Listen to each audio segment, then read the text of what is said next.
नमस्कार, आप देख रहे हैं न्यूज एक्सप्रेस। मेरा नाम है ऋतिक ठाकुर।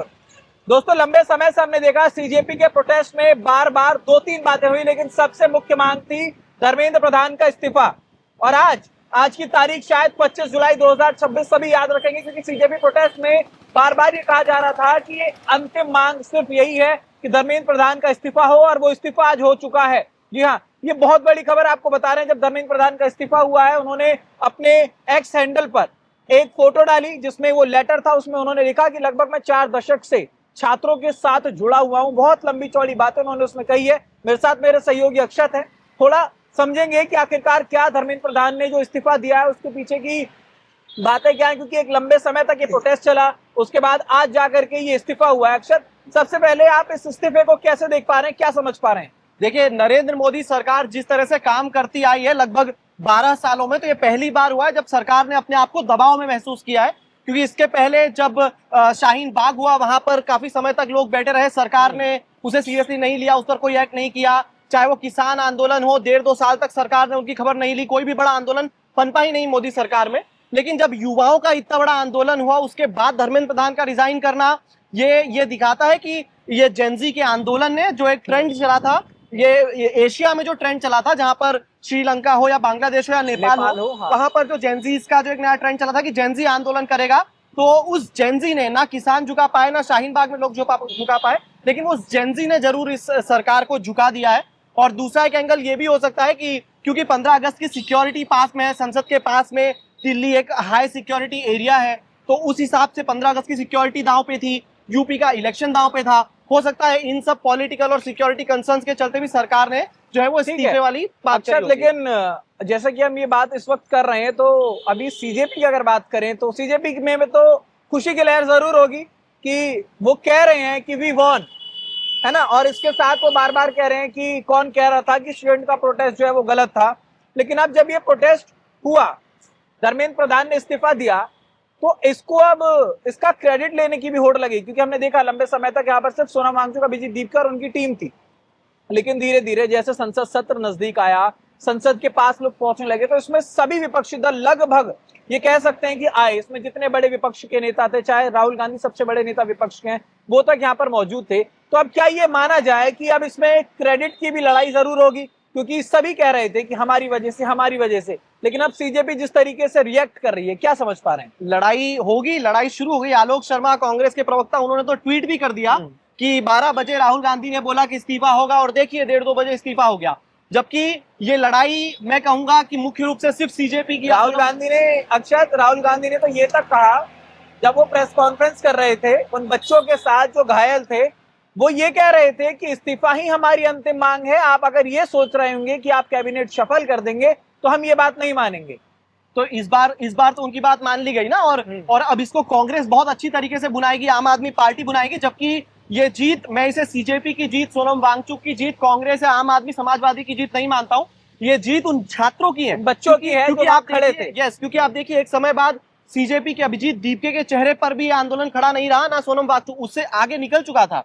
बीते कुछ दिनों में ये आंदोलन उससे बहुत आगे निकल गया था। जिस तरह से आज बिहार में आप देखिए विरोध प्रदर्शन हुआ, जहां पर कई जगहों पर चौराहों पर आग लगाई गई, बड़े बड़े प्रदर्शन हुए, मध्य प्रदेश के इंदौर में हुआ, महाराष्ट्र में हुआ। तो अब ये आंदोलन जो है वो अभिजीत दीपके, सीजेपी और सभी पार्टियों से ऊपर उठ चुका था, और ये एक्चुअल में छात्रों का जन आंदोलन बन चुका था। बिल्कुल, क्योंकि हमने देखा ना अक्षय, जैसे जिस तरीके से अब धर्मेंद्र प्रधान का इस्तीफा हुआ, क्योंकि हम तो खुद बैठे हुए थे, हमने न्यूज रूम में एकाएक जैसी खबर आती है तो लगता है, क्योंकि सभी को उम्मीद थी कि जो एनटीए पर एक्शन हुआ है, उसके बाद जो मुआवजे की बात हुई कि 1 करोड़ का जो मुआवजा है उन बच्चों को, जो कि बच्चे मृतक हैं, उन्हें मुआवजा मिले, इसके साथ ही साथ जेल हो।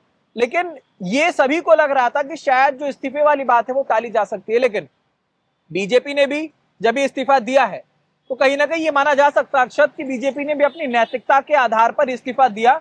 उन्हें लगा कि उनकी जिम्मेदारी बनती है। जैसे प्रधानमंत्री नरेंद्र मोदी ने खुद, हमने देखा 3 से 4 बार का वाकया तो मुझे याद है कि जब मानसून सत्र शुरू होने वाला था, उससे पहले पार्लियामेंट के बाहर से उन्होंने संबोधन किया। उसके बाद उन्होंने फास्ट ट्रैक कोर्ट बनाने की बात की, फिर उन्होंने बिल्कुल जेनजी स्टाइल में सेल्फी मोड में एक वीडियो बनाई, फिर कल रात उन्होंने दोबारा वीडियो बनाई। तो ऐसे में सरकार बार बार ये चाह रही थी कि जो छात्र हैं बहुत प्यार से, बहुत सद्भावना के साथ उन्हें समझाया जा सके। लेकिन अब नैतिकता के आधार पर जो ये इस्तीफा हुआ है धर्मेंद्र प्रधान का, तो ये बीजेपी के लिए कितना फायदेमंद हो सकता है? ये बीजेपी, अब बीजेपी इसको कैसे भुनाती है वो उनका पॉलिटिकल स्ट्रेटेजी है, लेकिन अगर आप भारत के इतिहास को देखें तो ये पहली बार हुआ है जब इतने समय बाद, एक आंदोलन के बाद किसी मंत्री ने इस्तीफा दिया है। आप शुरुआती दौर से देखें, जब भारत चाइना से युद्ध हारा तो नेहरू जी ने इस्तीफा नहीं दिया था, 26/11 पे इस्तीफा नहीं हुआ था, या किसी भी बड़े इवेंट पे इस्तीफा नहीं हुआ। हाँ, लाल बहादुर शास्त्री ने नैतिकता के आधार पर रेल एक्सीडेंट के बाद दिया था, नीतीश कुमार ने रेल एक्सीडेंट के तुरंत बाद इस्तीफा दिया था, लेकिन इतने बड़े आंदोलन के खड़े होने के बाद अगर कोई इस्तीफा हुआ है तो वो आज 26 जुलाई 25 जुलाई के दिन हुआ है। इसके अलावा भारत ने कभी भी किसी आंदोलन के बेसिस पर कोई इस्तीफा नहीं देखा है। तो ये शायद एक तरह से भारत में एक नए ट्रेंड की भी शुरुआत हो सकती है, जहां एक अब ये पॉजिटिव भी है कि अकाउंटेबल होगी सरकार, हर कदम सोचकर रखेगी कि भैया इस्तीफा देना पड़ सकता है, लोग यही बात अक्षत, यही बात अब निकल के आ रही है, क्योंकि कैबिनेट को चलाना, एक देश को चलाना, उसमें जब यूनियन मिनिस्टर्स होते हैं, जैसा कि आपने बताया, लाल बहादुर शास्त्री हुए, नीतीश कुमार हुए, उन्होंने बताया कि हाँ मैं अकाउंटेबल हूं, मैं जिम्मेदारी लेता हूं और मैं हट रहा हूं। लेकिन अभी जब ये सब हो रहा था, क्योंकि हमने तो देखा ना इतिहास में, पेपर लीक इंडिया के लिए पहले से बहुत बड़ा चैलेंज रहा है, और पहले तो शायद ये जो जुर्माना और ये जो सजा है पेपर लीक पर थी भी नहीं, वो इस सरकार में आई 2024 में आई। उसके बाद संशोधन का भी जो बिल है, अब वो सोमवार को सदन के पटल पर भी उठाया जाएगा, लेकिन ये हो जाएगा अब शायद आने वाले समय में, कि एक ये बात सभी के जहन में जरूर रहेगी, चाहे वो मंत्री हो, यूनियन मिनिस्टर्स हो या कोई भी। और सबसे बड़ी बात, अब ये उन अधिकारियों के लिए भी एक बहुत बड़ा लेसन है कि अगर केंद्रीय मंत्री को इस्तीफा देना पड़ सकता है तो हमारे ऊपर तो गाज कभी भी गिर सकती है। बिल्कुल बिल्कुल ऋतिक, और ये एक बहुत बड़ा एग्जाम्पल पॉजिटिव वे में सेट हुआ है देश के उन सभी करप्ट लोगों को, और जो ये नेक्सस चलाते थे उनको ये समझ में आ चुका है कि अगर देश का, जैसा आपने कहा कि अगर देश के इतने बड़े पद के, इतने बड़े पोर्टफोलियो के मंत्री को इस्तीफा देना पड़ सकता है तो हमारा क्या होगा।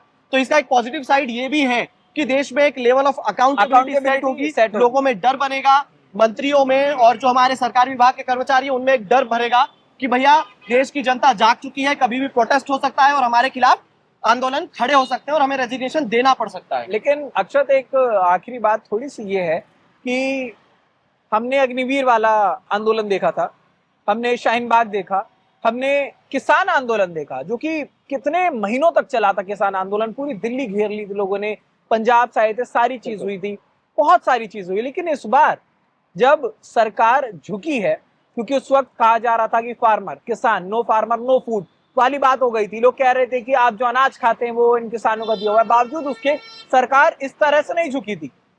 पर इस बार जैसे इस्तीफा हुआ है तो क्या समझे कि ये इन बच्चों के भविष्य के लिए समझा गया, ये जिम्मेदारी ली गई कि नहीं, शिक्षा के साथ कोई कॉम्प्रोमाइज नहीं होगा, चाहे आप कितनी ही बड़ी कुर्सी पर बैठे हो। नहीं, देखिए इस पे तो शुरू से ही सरकार ने काम करना शुरू कर ही दिया था। मतलब अगर इन सब चीजों से हटके हम देखें तो सरकार ने सबसे पहले रीनीट कराया, सिर्फ एक इसको डाउट नहीं रखा बल्कि छात्रों के लिए रीनीट एग्जाम कराई। उसके बाद में एनटीए के जो चीफ थे उनसे उन्हें रेजिग्नेशन देने को कहा गया। उसके बाद में अभी चीफ सेक्रेटरी जो है वो एजुकेशन के, उन्हें हटाया गया।